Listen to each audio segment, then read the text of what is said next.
Hello everyone, welcome back to our YouTube channel polytechnic Guruji. आज की इस वीडियो में हम लोग प्रीवियस ईयर क्वेश्चन 2016 की प्रश्न पत्र में मैथमेटिक्स के अंतिम 15 सवाल को हल करेंगे। तो चलिए करते हैं शुरू।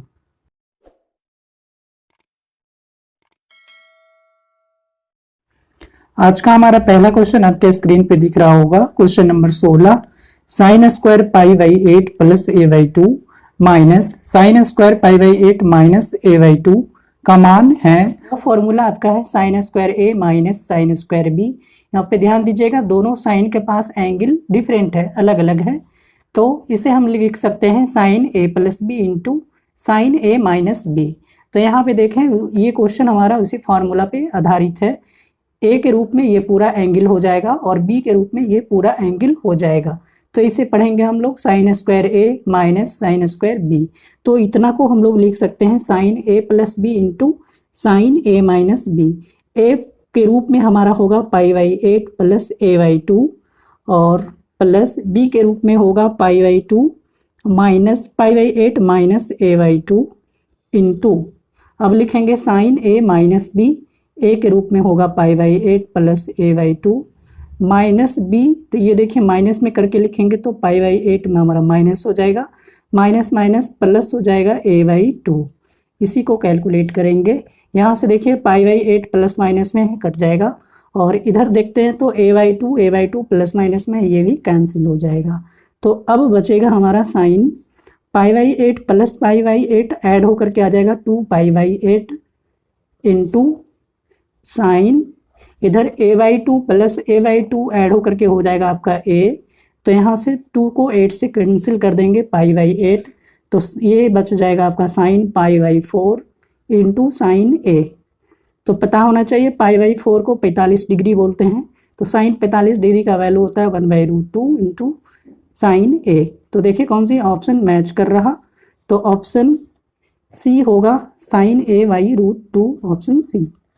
क्वेश्चन नंबर 17, त्रिभुज एबीसी में यदि 1/a प्लस सी प्लस 1/b plus C equal to 3/a plus B plus C हो तो कौन सी का मान बताइए क्या होगा। Option A 30 degree, option B 45 degree, option C 60 degree, option D 75 degree.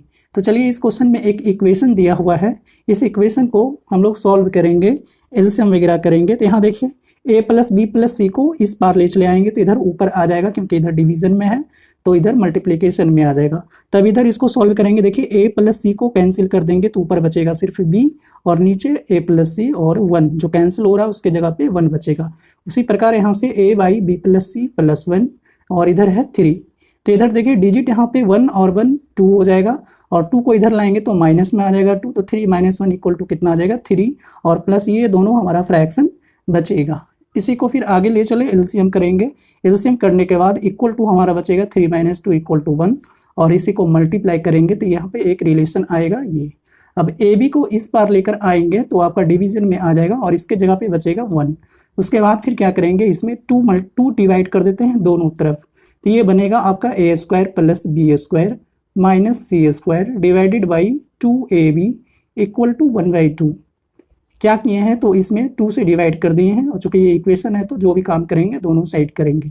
तो इस पूरा का वैल्यू ये होगा आपका कॉस सी, क्योंकि यहाँ सी स्क्वायर जो नेगेटिव उसी का एंगल आएगा, इक्वल टू 1/2। तो हम लोग जानते हैं कॉस में कितना का वैल्यू 1/2 होता है, तो होता है आपका 60 डिग्री, कॉस 60। तो सी कॉस से कॉस कैंसिल, तो एंगल सी इक्वल टू यहाँ से निकल कर आएगा हमारा 60 डिग्री, यही आंसर होगा। तो कौन सी ऑप्शन मैच कर रहा है, ऑप्शन सी। क्वेश्चन नंबर 18, शुद्ध डाई यानी कि पासा का एक युग में यानी कि जोड़ा स्वतंत्र रूप से 3 बार फेंका जाता है, यानी कि एक जोड़े पासा को 3 बार उछाला जाता है, तो 2 बार बिल्कुल ठीक ठीक 9 स्कोर पाने की क्या प्रायिकता होगा, प्रोबेबिलिटी सो बताएंगे। तो चलिए यहाँ पे देखते हैं, पासा का एक जोड़ा को एक बार फेंकने पर 9 आने की प्रोबेबिलिटी क्या हो सकता है, उसका स्कोर 9 आने की प्रोबेबिलिटी की बात कर रहे हैं, यानी प्रायिकता।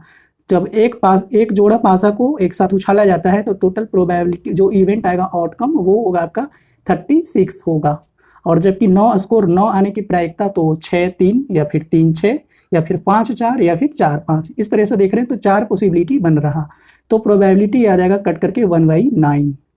9 आने की प्रायिकता था, 9 नहीं आने की प्रायिकता क्या लिखेंगे तो 1 माइनस 1/9 कर लेंगे, तो ये आ जाएगा आपका 8/9। तो यहाँ पे फॉर्मूला अप्लाई कर लेंगे क्योंकि 3 बार पासा को उछाला गया, ये सब कैलकुलेशन हमारा एक बार फेंकने का है, जबकि क्वेश्चन में बोला गया है कि एक जोड़े पासा को 3 बार फेंका गया है। तो यहाँ पे एक फॉर्मूला अप्लाई कर लेंगे। तो अतः 2 बार स्कोर 9 आने की प्रायिकता, यानी कि जो क्वेश्चन में पूछा गया है 2 बार बिल्कुल ठीक ठीक 9 स्कोर आने की क्या प्रायिकता होगी। तो लिखेंगे यहाँ पे C32, यानी कि टोटल 3 बार फेंका गया है लेकिन 2 बार हमको चाहिए, तो 3 ऊपर लिखेंगे और 2 नीचे लिखेंगे। ये कॉम्बिनेशन है C4 कॉम्बिनेशन। P हो गया आपका प्रोबेबिलिटी जो कि ऊपर फाइंड कर लिए 9 आने की प्रायिकता, उसका पावर लिखेंगे यहाँ पे आपका 1/2 और नीचे हो जाएगा सॉरी पावर ये हो जाएगा आपका 2 और Q आ जाएगा आपका प्रोबेबल 9 नहीं आने की प्रायिकता जो कि 8/9 है, उसका पावर, इस दोनों का डिफरेंस लिखेंगे 3 - 2 यानी कि 1। तो इसी को लिख सकते हैं 3C2 इंटू पी का स्क्वायर इंटू क्यू का पावर 1। तो यहाँ पे वैल्यू रख लेंगे 3C2 का वैल्यू आएगा आपका 3 और ये 1/9 का स्क्वायर है इंटू क्यू का वैल्यू, तो क्यू का वैल्यू आपका 8/9 है। इसी को मल्टीप्लाई करेंगे, कटछट करेंगे तो ये आएगा आपका 8/243। ये हमारा प्रोबेबिलिटी होगा। तो ऑप्शन देखिए, ऑप्शन सी हमारा आंसर है। क्वेश्चन नंबर 19, नीचे दी गई चार राशियां दी गई है। पहला राशि आपका है 1.723 का 1/3 और दूसरी राशियां है √3 - 1/3 √3 + 1। तीसरी राशियां है 1/2 का पावर -1/2 और चौथा राशि है 17/8। तो इस सब में से सबसे अधिकतम मान कौन सी राशि का होगा सो बताएंगे। तो ऑप्शन में 1 2 3 4 ही है, इसलिए ऑप्शन में ABC के टर्म में 1 2 3 4 दिया हुआ है। तो बारी बारी से सबका वैल्यू देखेंगे। 1.728 का 1/3 का वैल्यू ये आ जाएगा आपका 1.2 आएगा अप्रॉक्स में, और जबकि √3 - 1 डिवाइडेड बाई √3 + 1 की वैल्यू देखेंगे तो √3 का वैल्यू हम लोग जानते हैं 1.732 - 1 नीचे +1 है, ये आ जाएगा आपका 0.732 डिवाइडेड बाई 2.732। इसको डिवाइड करेंगे तो ये आ जाएगा आपका 0.267। और जबकि तीसरी राशि था हमारा ये 1/2 का पावर -2, पावर को अगर प्लस करेंगे तो ये वाला फ्रैक्शन उल्टा हो जाएगा, तो 1/2 का उल्टा 2 लिखेंगे और ये हो जाएगा 2 का स्क्वायर 4। और चौथा राशि था हमारा 17/8, इसको डिवाइड करेंगे तो ये आ जाएगा 2.125। इस प्रकार देख रहे हैं सबसे अधिक वैल्यू कौन सी राशि का है, तो ये है सबसे अधिक। और ये किसका है तो 1/2 का पावर 1/-2 यानी कि ये सी वाला। तो हमारा 3 आंसर होगा ऑप्शन बी। क्वेश्चन नंबर 20, एक वृत्त में से 120 डिग्री का चाप काटा जाता है जिसका क्षेत्रफल 66/7 स्क्वायर यूनिट है, तो वृत्त की त्रिज्या बताइए। तो चलिए यहाँ पे थीटा दे दिया है क्वेश्चन में 120 डिग्री, और जबकि उसका त्रिज्या खंड का क्षेत्रफल दिया हुआ है 66/7। तो त्रिज्या खंड का क्षेत्रफल का फॉर्मूला हम लोग जानते हैं πr² θ/360। तो यहाँ पे वैल्यू रखेंगे π/7, r² त्रिज्या फाइंड करना है, थीटा आपका दिया हुआ है 120 और नीचे आपका है 360। तो इसी को कैलकुलेट करेंगे, 12 से इसको डिवाइड कर देंगे तो ये आ जाएगा आपका 3 और 22 से 66 काट देंगे 3 बार में, तो 7 से 7 देखिए यहाँ पे कैंसिल। तो इस प्रकार 3 को इधर भेज देंगे तो ये हो जाएगा 9 इक्वल टू कितना आ जाएगा r²। तो इस प्रकार देख रहे हैं r² इक्वल टू कितना आ गया 9 को लिख सकते हैं 3 का स्क्वायर, स्क्वायर से स्क्वायर कैंसिल, तो r इक्वल टू त्रिज्या आ गया हमारा 3 यूनिट बोलेंगे, 3 इकाई हो जाएगा उस वृत्त का त्रिज्या, ऑप्शन बी। क्वेश्चन नंबर 21, एक त्रिभुज ABC में C कोण जो है आपका समकोण है, AD माध्यिका है, तब 4AD² - 3AC² का मान क्या होगा सो बताएंगे। तो चलिए इसको फिगर से समझते हैं। फिगर त्रिभुज हमारा ABC था, जबकि C आपका समकोण है तो यहाँ पे C लिखेंगे और ये B और A हो गया, नहीं त्रिभुज ABC समकोण त्रिभुज है और AD बोला गया है एक माध्यिका है, तो A से माध्यिका ड्रॉ कर देंगे आपका BC पे। और हम लोग को पता है कि माध्यिका जो है आपका सामने वाली भुजा को बराबर भाग में बांटता है, मतलब CD इक्वल टू बोल सकते हैं BC, या फिर इसी दोनों का वैल्यू इंडिविजुअल इक्वल टू हो जाएगा BC/2। तो चलिए इस प्रकार देख रहे हैं हम लोग यहाँ पे 2 समकोण त्रिभुज आ रहा। तो पहली समकोण त्रिभुज देखते हैं ABC जो कि क्वेश्चन में गिवन था, उसमें पाइथागोरस प्रमेय लगाते हैं। कर्ण क्या है आपका तो AB का स्क्वायर इक्वल टू लिख देंगे AC² + BC²। तो यहाँ से BC² की वैल्यू लिख लेंगे AB² - AC²। अब एक और समकोण त्रिभुज दिख रहा है हमारा ACD, तो त्रिभुज ACD में भी पाइथागोरस प्रमेय लगाएंगे। इसका कर्ण है आपका AD स्क्वायर इक्वल टू हो जाएगा AC square plus CD square. CD को लिख सकते हैं BC का हाफ, तो लिख दिया यहाँ पे BC/2 का होल स्क्वायर। तो ये हो जाएगा आपका BC स्क्वायर और 2 का स्क्वायर बन जाएगा आपका 4। इसी को आगे ले चलते हैं तो ये हो जाएगा आपका AD स्क्वायर इक्वल टू, यहाँ पे एलसीएम कर लेंगे 4, तो ये हो जाएगा आपका 4AC square plus BC square. Cross multiply करेंगे तो ये 4 इधर मल्टीप्लाई हो जाएगा, तो ये आ जाएगा आपका 4AD square equal to 4AC square plus BC square. अब BC स्क्वायर का वैल्यू यहाँ से रख देंगे। यहाँ देखिए BC स्क्वायर का वैल्यू पहले वाले ट्रायंगल से निकाले हुए थे, तो 4AD स्क्वायर इक्वल टू लिखेंगे 4AC square plus BC square की वैल्यू लिख देंगे AB square minus AC square. तो ये हो जाएगा आपका 4AD स्क्वायर इक्वल टू, देखिए 4AC square minus 1AC square है, तो ये हो जाएगा 3AC स्क्वायर इक्वल प्लस हो जाएगा आपका AB स्क्वायर। तो AC स्क्वायर वाले को इस पार ले आएंगे तो हमारा एक इक्वेशन मिला यहाँ से 4AD square minus 3AC square equal to AB square. तो यही AB स्क्वायर हमारा आंसर होगा, क्योंकि इसकी का मान पूछा गया है। 4AD square minus 3AC square equal to AB square होगा ऑप्शन बी। क्वेश्चन नंबर 22, एक क्वाड्रिलेटरल है ABCD में AD इक्वल टू BC का रहा, और यदि AB, AC, CD एवं BD के मध्य बिंदु क्रमशः PQ, R एवं S हैं, तो PQRS क्या होगा वो बताएंगे। ऑप्शन ए में दे रहा है आपका वर्ग, ऑप्शन बी आयत, ऑप्शन सी समचतुर्भुज, ऑप्शन डी में से कोई नहीं। तो ये फिगर आपका क्वेश्चन में गिवन है, तो इस फिगर को ड्रा कर लेंगे। यहाँ देखिए आपका क्वाड्रिलेटरल ABCD है, ABCD, इसलिए बोला गया आपका AD BC के बराबर होगा। ये जो AD है ये आपका BC, ये दोनों इक्वल है। तो और सभी का मध्य बिंदु आपका दिया हुआ है, सबको ज्वाइन करके देखिए PQRS एक शेप बन रहा, एक आकृति बन रहा। अब यही आकृति क्या होगा, सो ऑप्शन में इसी के बारे में पूछा गया है। तो देखिए ये तो वर्ग हो नहीं सकता, क्योंकि वर्ग में विकर्ण, हाँ ये चारों भुजा आपका बराबर होगा, इसमें कोई डॉट नहीं है। लेकिन इसका विकर्ण देखें तो एक विकर्ण आपका ये होगा और दूसरी विकर्ण ये होगा, जबकि विकर्ण एक बहुत बड़ा और एक छोटा, इसलिए इसे वर्ग नहीं बोल सकते हैं।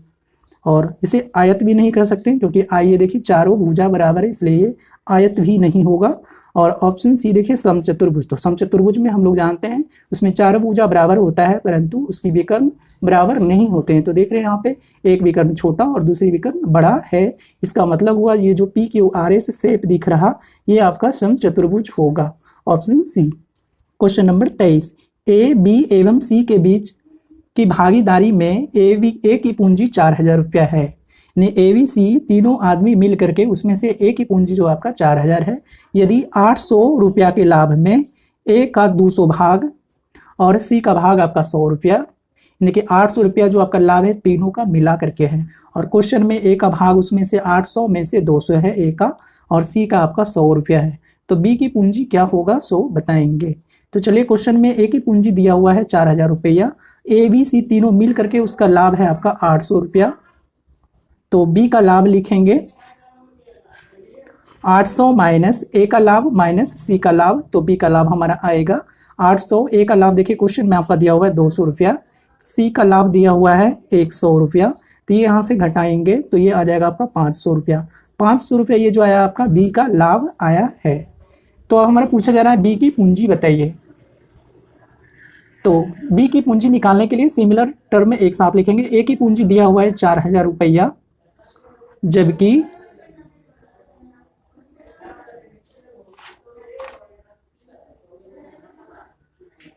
A की पूंजी दिया हुआ है 4000 रुपया, जबकि A का लाभ क्वेश्चन में बोल रहा है 200 रुपया, लेकिन फाइंड करना हमें B का पूंजी, तो B का लाभ यहाँ पे मल्टीप्लाई करेंगे।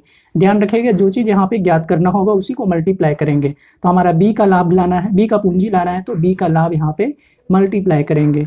यहाँ से 2 जीरो कट कर देंगे, ये 5 4 को काट देंगे 2 से, ये आ जाएगा 2, तो ये आ जाएगा 5 और गुना 2 कर लेंगे तो 10,000 रुपया जो है आपका A का पूंजी होगा।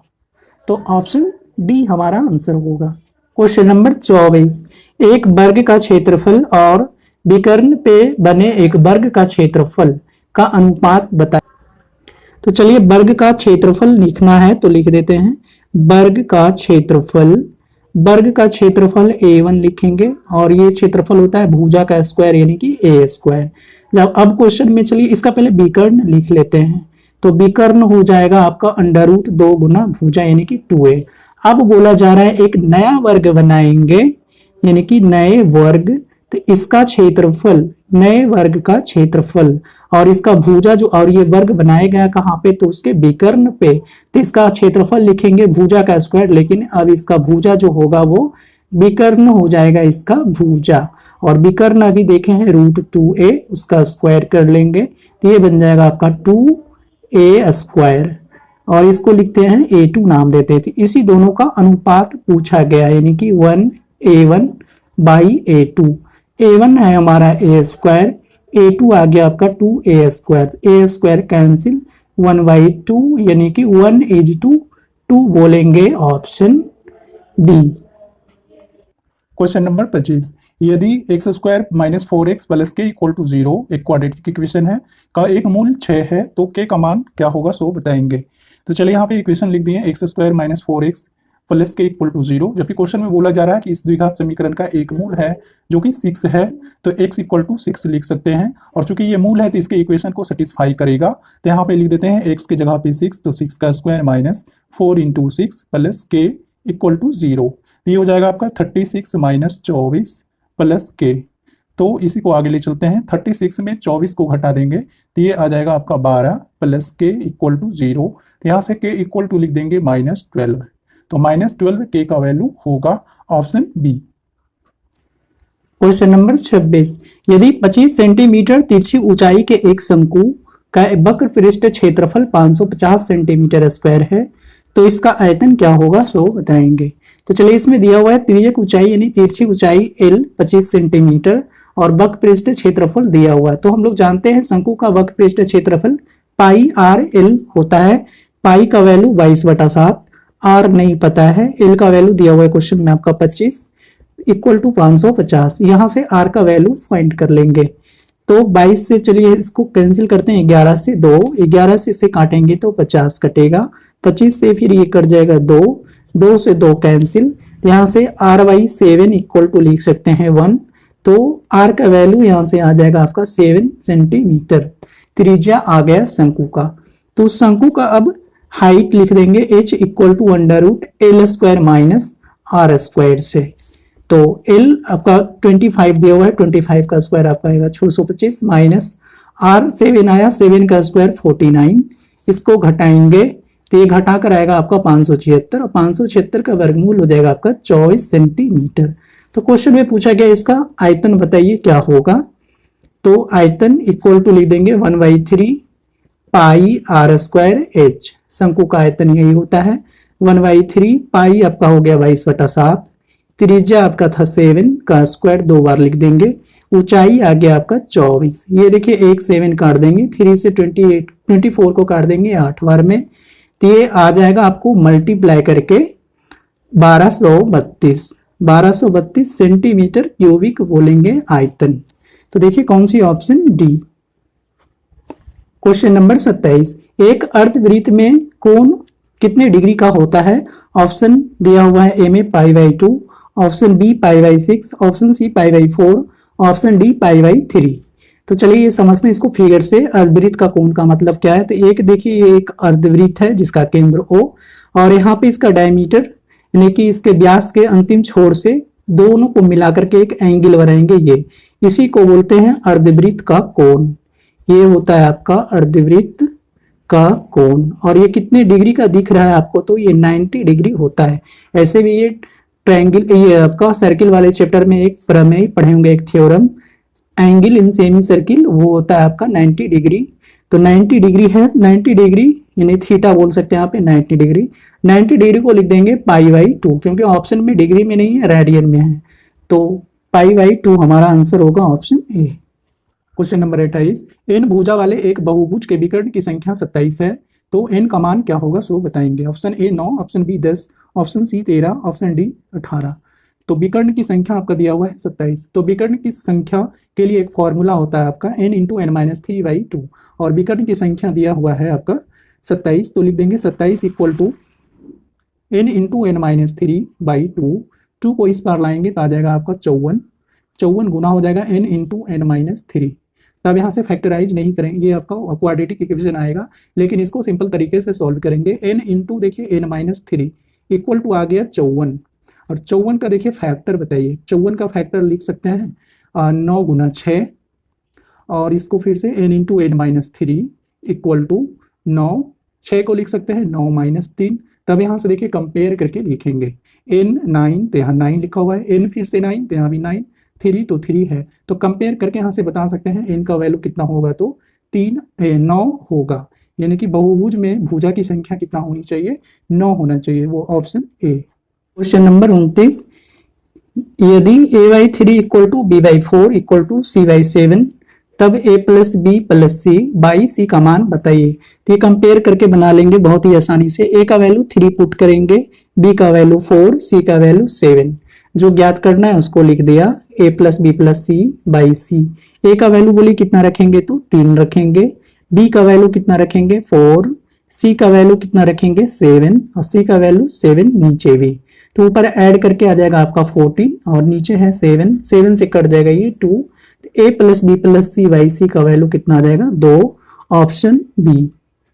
आप सबों को इन्फॉर्म कर दूं कि बिहार पॉलिटेक्निक प्रवेश परीक्षा का वर्ष 2003, 2010, 2015 और 2016 के प्रश्न पत्र में फिजिक्स, केमिस्ट्री एंड मैथमेटिक्स के संपूर्ण सवालों को काफी डिटेल में सॉल्व किया गया है। तो उसकी वीडियो देखने के लिए पॉलिटेक्निक गुरुजी चैनल के प्लेलिस्ट को विजिट कीजिए, और जितना संभव हो सके अपने दोस्तों को भी इस चैनल के बारे में बताएं। और आप अगर इस चैनल पे नए हैं तो चैनल को सब्सक्राइब कर लीजिए, और हमारी वीडियो सबसे पहले देखने के लिए बेल आइकन को भी प्रेस कर लीजिए। आज का हमारा last question, question number 30, cos square 27 degree minus sign square 63 degree का मान बताइए क्या होगा। ऑप्शन ए में है 1, option B 0, option C sine square 36 degree, option D cos square 36 degree. तो cos square 27 degree minus cos square sine square 63 degree का मान बताना है। तो चलिए यहाँ पे लिखेंगे cos स्क्वायर 27 डिग्री को बताइए 90 में कितना घटाएंगे कि 27 आएगा, तो 63 घटा देंगे। बाकी दूसरा जैसे है वैसे ही एज इट इज लिख देना है, दूसरा टर्म में कोई चेंज नहीं करना है। तो इसको लिखेंगे cos स्क्वायर, इसको पढ़िए cos 90 माइनस थीटा, तो ये हो जाएगा आपका साइन थीटा। तो ये लिख देंगे साइन स्क्वायर है तो स्क्वायर, थीटा इस बार कितना हो गया 63 डिग्री, माइनस है आपका दूसरा टर्म साइन स्क्वायर 63 डिग्री। तो यहाँ देखिए सेम टर्म है, प्लस माइनस में कट करके कितना आ गया 0। तो यही 0 हमारा आंसर होगा, ऑप्शन बी। धन्यवाद।